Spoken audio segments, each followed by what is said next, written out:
કઈ રાશિ ઉપર કેવી અસર થશે જોઈએ રાશિ ભવિષ્યની સાથે વાત કરીએ મેષ રાશિની. મેષ રાશિ કે જેના અક્ષર છે અલય, જેનો સ્વામી બને છે મંગળ મહારાજ. મેષ રાશિ વાળા જાતકો માટે આજના દિવસની અંદર ખાસ કરીને તમારે પિતાની સલાહથી તમને સારો લાભ મળી શકશે. આજે મેષ રાશિ વાળા જાતકો છે જો પોતાના પિતાની સલાહ માનશે તો અવશ્ય સારો લાભ રહેશે. લગ્ન જીવનની અંદર આનંદની અનુભૂતિ થતી જણાય. આવા વ્યક્તિઓના જીવનની અંદર આજે દાંપત્ય જીવનમાં મધુરતા રહે, કામકાજની અંદર તમારે ધ્યાન આપવું પડે અને આજે તમારે સારો લાભ જોઈએ છે તો મેષ રાશિ વાળા જાતકોએ ભગવાન સૂર્ય નારાયણની આરાધના અવશ્ય કરવી જોઈએ. ભગવાન સૂર્યના મંત્રના જપ કરો. આદિત્યાય નમઃ, મિત્રાય નમઃ, સૂર્યાય નમઃ. સૂર્યના મંત્રના જપ કરો, પોઝિટિવ રિઝલ્ટ મળશે. મેષ રાશિ વાળા જાતકો માટે મિથુન રાશિની અંદર આ સૂર્ય મહારાજનું રાશિ પરિવર્તન એવું કહેવાય કે તમારા કોન્ફિડન્સ લેવલની અંદર વધારો કરશે. આ સમયગાળાની અંદર સરકારી નોકરીને લગતા કામકાજની અંદર તમને લાભ મળી શકે. જો તમે કોઈ ગવર્મેન્ટ એક્ઝામ આપી રહ્યા છો તો ભગવત કૃપાથી તમને સારો લાભ મળતો જણાશે.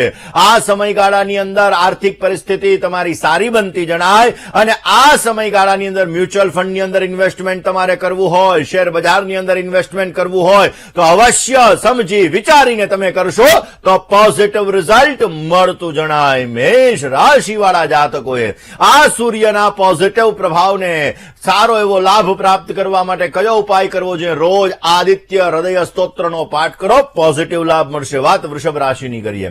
વૃષભના અક્ષર છે બહુ, જેનો સ્વામી બને છે શુક્ર મહારાજ. વૃષભ રાશિ વાળા જાતકો માટે કામકાજની અંદર મહેનત તમારે વધારે કરવી પડે. લોભ લાલચથી તમારે બચવું બહુ જરૂરી છે. વેપાર વાણિજ્યની અંદર આજે તમને વૃદ્ધિનું પ્રમાણ જોવા મળી શકે એમ છે અને આજના દિવસની અંદર વૃષભ રાશિ વાળા જાતકોએ બની શકે ત્યાં સુધી તમારા ઈષ્ટદેવની ઉપાસના કરો. તમારા ઈષ્ટદેવતાની પૂજા, તમારા ઈષ્ટદેવતાના મંત્રનો જપ તમને પોઝિટિવ લાભ આપશે. વૃષભ રાશિ વાળા જાતકોએ તમારી રાશિમાંથી નીકળી અને મિથુન રાશિની અંદર આ સૂર્ય મહારાજનું પરિવર્તન થયું છે, જેના લીધે ક્યાંક ને ક્યાંક આ સમય ગાળાની અંદર સંઘર્ષનું પ્રમાણ વધી શકે એમ છે. મહેનત વધારે કરવી પડે, ફળ ઓછું મળી શકે. તમારા જીવનની અંદર કોઈ એવો નિર્ણય, ઉતાવળિયો નિર્ણય તમને સમસ્યાઓનું સર્જન કરાવી શકે એમ છે. માટે આ સમયમાં ધ્યાન રાખવું જરૂરી છે. રોજ સવારના પોરમાં ગાયત્રી મંત્રનો જપ કરવામાં આવે તો અવશ્ય તમને પોઝિટિવ રિઝલ્ટ મળી શકે. દર્શક મિત્રો, વાત કરી રહ્યા છીએ સૂર્યના રાશિ પરિવર્તનની 12 રાશિ પર કેવી અસર. વાત કરી રહ્યા છીએ મિથુન રાશિની. મિથુન રાશિ કે જેના અક્ષર છે ક, છ અને ઘ, જેનો સ્વામી બને છે બુધ મહારાજ. મિથુન રાશિ વાળા જાતકો માટે આજે સફળતાના સુંદર મજાના યોગો બની રહ્યા છે. આજના દિવસની અંદર જો મહેનત કરવામાં આવે તો અવશ્ય આપને સફળતા મળી શકે અને તમારા પ્રિયજનો દ્વારા તમને શુભ સમાચારની આજે પ્રાપ્તિ પણ થતી જણાશે. આજના દિવસની અંદર મહત્વના કામકાજની અંદર તમને લોકોનો સહયોગ મળી શકે અને એમાં પણ આજે બની શકે ત્યાં સુધી લાંબા ગાળાના કોઈ કામ હોય તો એની અંદર તમે વધારે પડતું ધ્યાન આપજો. તમને પોઝિટિવ રિઝલ્ટ મળતું જણાશે. કયો ઉપાય કરવો જોઈએ? આજના દિવસની અંદર તમારે સારો લાભ જોઈએ છે તો આજે ભગવાન સૂર્યની આરાધના કરો. ભગવાન સૂર્યનારાયણની આરાધના તમને પોઝિટિવ રિઝલ્ટ આપશે. તમારી જ રાશિની અંદર સૂર્ય મહારાજનું પરિવર્તન થયું છે, જેના લીધે તમારે તમારા ગુસ્સા ઉપર, ક્રોધ ઉપર કાબુ રાખવો બહુ જરૂરી છે. આ સમયગાળાની અંદર વિનય અને નમ્રતાથી જેટલું કામ કરશો એટલો અવશ્ય તમને સારો લાભ મળી શકશે. નોકરીની અંદર, વ્યવસાયની અંદર સુંદર મજાનો લાભ મળતો જણાય. કાર્યક્ષેત્રની અંદર ફાયદો મળશે, પરંતુ એન્ડ મુમેન્ટ ઉપર તમારા કામકાજોની અંદર થોડી ઘણી રૂકાવટો પણ આવતી જણાશે.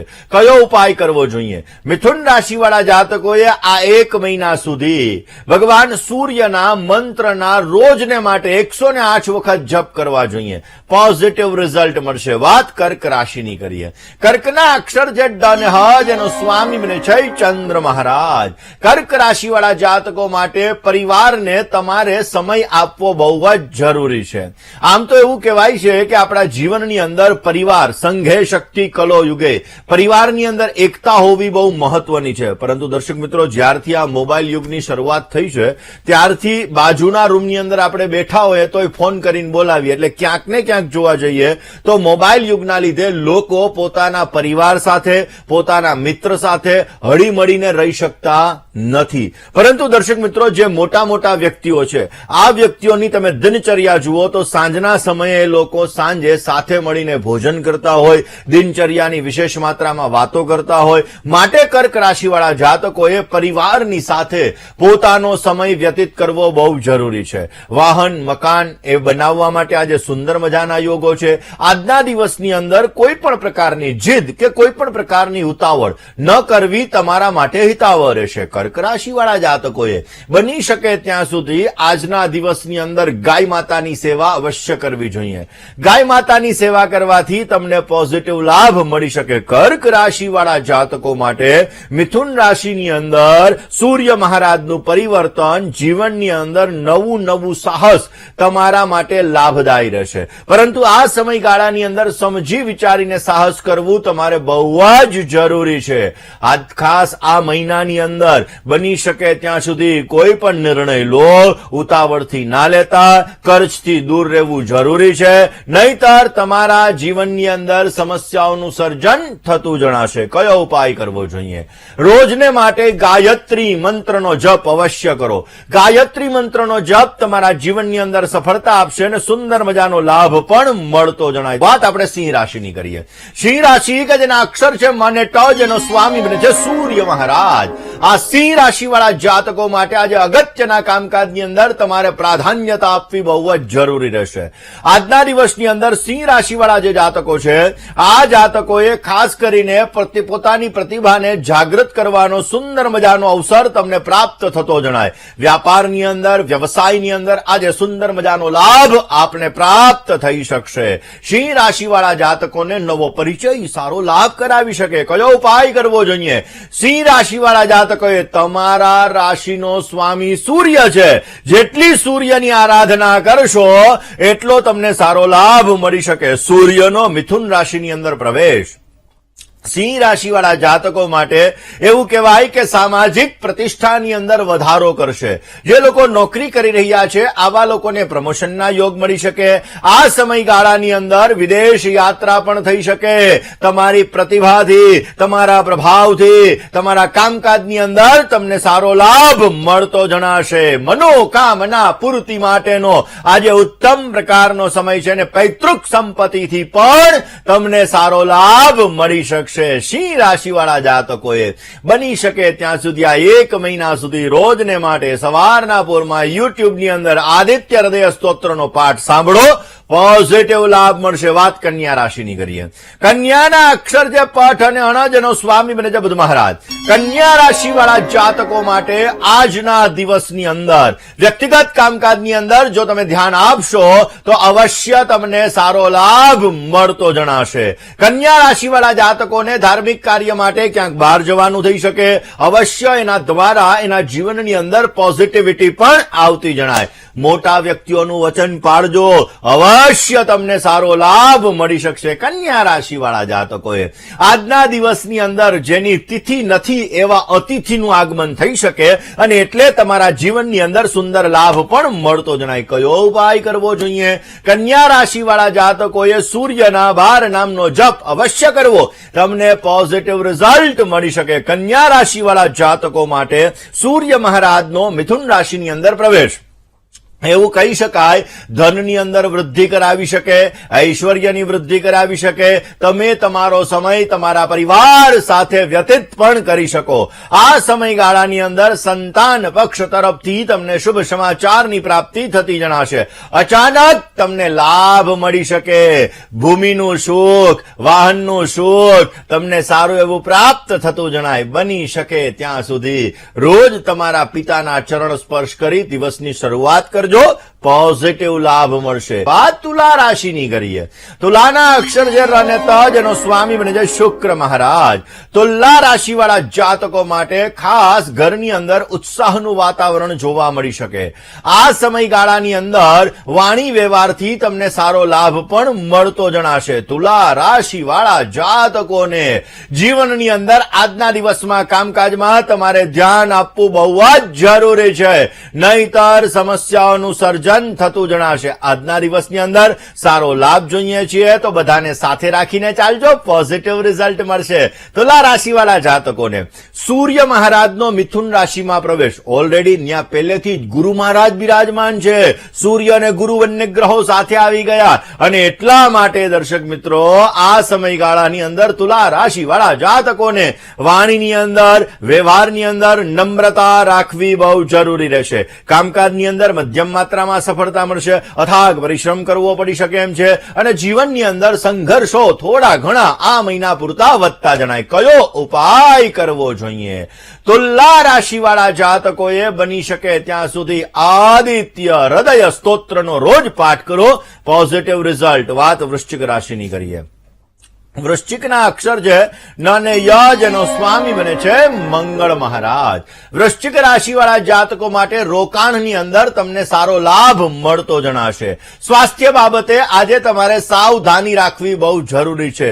ખોટા ખર્ચા ઉપર કાબુ રાખજો અને અજાણ્યા વ્યક્તિની વાતમાં ન આવતા થોડીક સાવધાની રાખશો તો પોઝિટિવ લાભ મળી શકે.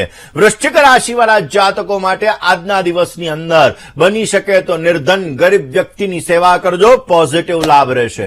વૃશ્ચિક રાશિવાળા જાતકો માટે સૂર્ય મહારાજનો મિથુન રાશિની અંદર પ્રવેશ ક્યાંક ને ક્યાંક થોડો ઘણો સંઘર્ષ લઈને આવેલો છે. આ મહિનાની અંદર થોડા ઘણા સંઘર્ષનું પ્રમાણ વધી શકે એમ છે. આ માસની અંદર જોવા જઈએ તો વાણીની અંદર મધુરતા રાખવી તમારે બહુ જરૂરી રહેશે. આવકના નવા દ્વાર તમારા માટે ખુલતા જણાય, એના દ્વારા તમને સારો લાભ મળી શકે. સુખ સુવિધાઓ અવશ્ય તમને મળતી જણાય. હા, ઓફિસની અંદર થોડી ઘણી નુકસાની આવી શકે એમ છે, માટે ધ્યાન રાખવું બહુ જરૂરી રહેશે. જમીન, મકાન, વાહન વગેરે વસ્તુઓ દ્વારા તમને સારો લાભ મળી શકે. આર્થિક સ્થિતિ તમારી થોડી સુધરતી જણાશે. કયો ઉપાય કરવો જોઈએ? ગાયત્રી મંત્રનો રોજને માટે જપ કરો, અવશ્ય આપને પોઝિટિવ લાભ મળી શકે. વાત ધન રાશિની કરીએ. ધનના અક્ષર જે ભદ ભ અને ડ જેનો સ્વામી બને છે ગુરુ મહારાજ. ધન રાશિવાળા જાતકો માટે આજના દિવસની અંદર આર્થિક બાબતે તમારે સાવધાની રાખવી બહુ જ જરૂરી રહેશે. આજના દિવસની અંદર સરકારી કામકાજની અંદર થોડી ઘણી મુશ્કેલી રહેતી જણાય. મિત્રોનો સહયોગ મળી શકે અને વાણીની અંદર મધુરતા જાળવવી તમારે બહુ જરૂરી છે. ધન રાશિવાળા જાતકોએ બની શકે ત્યાં સુધી શિવજીની ઉપાસના કરજો. ભગવાન શંકરની પૂજા તમને પોઝિટિવ રિઝલ્ટ આપશે. વાત કરીએ ધન રાશિવાળા જાતકોને મિથુન રાશિની અંદર સૂર્ય મહારાજનું પરિભ્રમણ કેવી અસર લઈને આવેલું છે. મિથુન રાશિની અંદર સૂર્ય મહારાજનું પરિભ્રમણ જ્યાં ગુરુ મહારાજ પણ સાથે છે અને સપ્તમ દ્રષ્ટિ તમારી રાશિ ઉપર જ કરે છે, જેના લીધે આ સમયગાળામાં તમારા ગુસ્સા ઉપર, તમારા ક્રોધ ઉપર કાબુ રાખવો જરૂરી રહેશે. તમારે મહેનત વધતી જણાય, ફળનું પ્રમાણ થોડુંક ઓછું મળતું જણાય. સરકારી કામકાજની અંદર મધ્યમ માત્રામાં સફળતા મળી શકે એમ છે. સંતાન સંબંધિત ટેન્શન થોડું ઘણું રહેતું જણાશે. બની શકે ત્યાં સુધી આદિત્ય હૃદય સ્તોત્રનો પાઠ કરજો, પોઝિટિવ લાભ. વાત મકર રાશિની કરીએ. મકરના અક્ષર છે ખ અને જ જેનો સ્વામી બને છે શનિ મહારાજ. લાંબા ગાળાની યોજના અવશ્ય તમને લાભ કરાવી શકે. પદ, પ્રભાવ અને પ્રતિષ્ઠા એની અંદર વધારો થતો જણાય. સરકારી કામકાજની અંદર આજે તમને સારો લાભ મળી શકે એમ છે અને વાણીની અંદર મધુરતા જાળવવી તમારે બહુ જરૂરી છે. મકર રાશિવાળા જાતકોએ બની શકે તો રોજને માટે તમારા કુલદેવીના મંત્રના જપ કરજો, પોઝિટિવ લાભ મળશે. મકર રાશિવાળા જાતકો માટે આ સૂર્ય મહારાજનું મિથુન રાશિની અંદર પ્રવેશ થોડો સંઘર્ષ લઈને આવેલું છે. મહેનત વધારે કરવી પડશે, ફળનું પ્રમાણ થોડુંક ઓછું મળી શકે, કાર્યક્ષેત્રની અંદર સમસ્યાઓનું સર્જન થતું જણાય અને તમારા જીવનની અંદર મેન્ટલી થોડું ઘણું ડિસ્ટર્બન્સ પણ રહેશે. બની શકે તો રોજ ગાયત્રી મંત્રનો જપ કરજો, પોઝિટિવ લાભ મળશે. વાત કુંભ રાશિની કરીએ. કુંભના અક્ષર છે ગ, શ, શ અને શ, જેનો સ્વામી બને છે શનિ મહારાજ. કુંભ રાશિવાળા જાતકો માટે જવાબદારીની અંદર વધારો થતો જણાશે. કામકાજની અંદર ધીરજ રાખવી બહુ જરૂરી રહેશે અને આ સમયગાળાની અંદર જોખમી કામકાજથી દૂર રહેવું પણ તમારે બહુ જરૂરી છે. કુંભ રાશિવાળા જાતકોએ આજના દિવસની અંદર સારો લાભ મળી શકે માટે હનુમાનજીની આરાધના કરો, પોઝિટિવ લાભ મળશે. કુંભ રાશિવાળા જાતકો માટે સૂર્યનું રાશિ પરિવર્તન આર્થિક સ્થિતિની અંદર તમને સારો લાભ આપી શકે એમ છે. આ સમયગાળાની અંદર નવા આઈડિયા તમને સારો લાભ આપી શકે, નવા કામ તમને સારી સફળતા આપી શકે, તમારા કામકાજની અંદર આર્થિક લાભ પણ તમને સારો મળી શકશે. રોજ ગાયત્રી મંત્રનો જપ કરો, પોઝિટિવ રિઝલ્ટ મળશે. વાત મીન રાશિની કરીએ. મીનના અક્ષર છે દ, ચ, ઝ અને થ, જેનો સ્વામી છે ગુરુ મહારાજ. કોન્ફિડન્સ લેવલ તમારું વધતું જણાય, આત્મવિશ્વાસથી તમારા કામકાજ સુધરી શકે એમ છે. દાંપત્ય જીવનની અંદર આનંદની અનુભૂતિ થાય ને ભાગીદારીથી તમારા કામકાજની અંદર તમને સારો લાભ મળતો જણાય. જમીન મકાનના કામકાજથી તમને સારો લાભ મળી શકે એમ છે. મીન રાશિવાળા જાતકોએ બની શકે ત્યાં સુધી શિવજીની ઉપાસના કરવી તમારા માટે પોઝિટિવ રહેશે. મીન રાશિવાળા જાતકો માટે સૂર્ય મહારાજનું રાશિ પરિવર્તન, ખાસ મિથુન રાશિની અંદર આ સૂર્યનું રાશિ પરિવર્તન થોડો સંઘર્ષ વધારી દેશે. સ્વાસ્થ્ય બાબતે તકેદારી રાખવી બહુ જરૂરી છે. જો તમને ક્યાંક ને ક્યાંક જોવા જઈએ તો થોડું જૂના હઠીલા રોગો હોય તો આ સમયગાળાની અંદર ધ્યાન રાખવું અત્યંત જરૂરી રહેશે. રોજ ગાયત્રી મંત્રના 108 વખત જપ કરજો, પોઝિટિવ લાભ મળી શકે.